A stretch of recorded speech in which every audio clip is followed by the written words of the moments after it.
समस्त को जुआर मुई पत्रकार किशन मोर यूट्यूब चैनल पत्रकार किशन डुंगरीपाली के समस्त को फेर के स्वागत करुछे।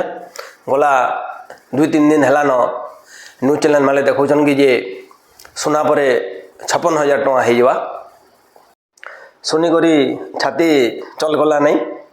जेन सुना देखुन देखुन लाखे हेबार के जाऊे सेटा जदि 56,000 ହେଇଯିବା कथा टिके हजम नहीं हेबार नहीं।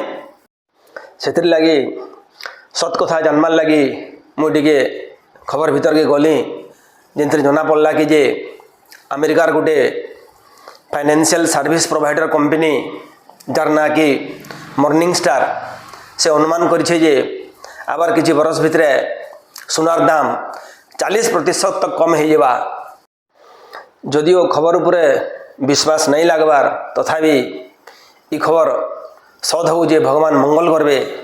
कारण जेन हिसाब सुनार दाम बढ़ी चली ब्याह पर्पणटे गले मुड़े चड़क पड़ला लगुच। अदानी कंपनी उपरे रिपोर्ट बाहर करवार आगु जेनता हिंडनबर्ग कंपनी के किहे नहीं जानी हेन्दा ये मॉर्निंग स्टार कंपनी लोक लोचन रे नाइन। तथापि जदि खबरटे आसीजे बेले तार उपरे तर्जमा करवार निहाती आवश्यक अच्छे।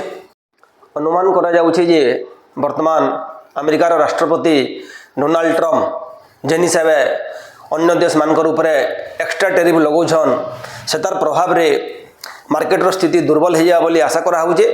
जेनथि लगी कि सुनार दाम घटवा कि नहीं विशेषज्ञ माने कहउछन किंतु इटा जे एड़े तुरे घटवा सेटा कही नहीं हुए।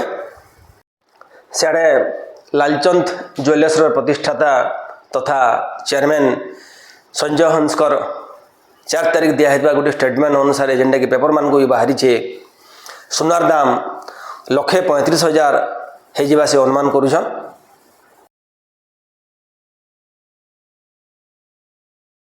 कहार कथा सद हेबा जे सेटा तो समय ही बतावा किंतु गोटे कथा अनुमान करा जाई पारे जे ई बिहा सीजन रे तो सुना सस्ता हेबा भली नहीं लगबार। मोर मने गोटे कथा आसुचे जेनटा कि आपण मान को भल लागले कमेंट करके सपोर्ट करबे।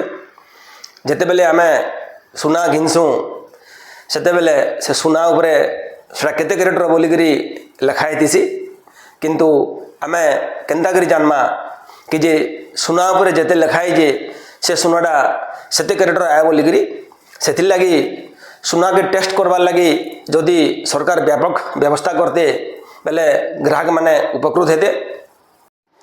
आगे भी इंता कामिका वीडियो देखवार लगी सब बेले देखुन मोर यूट्यूब चैनल पत्रकार किशन डुंगरीपाली।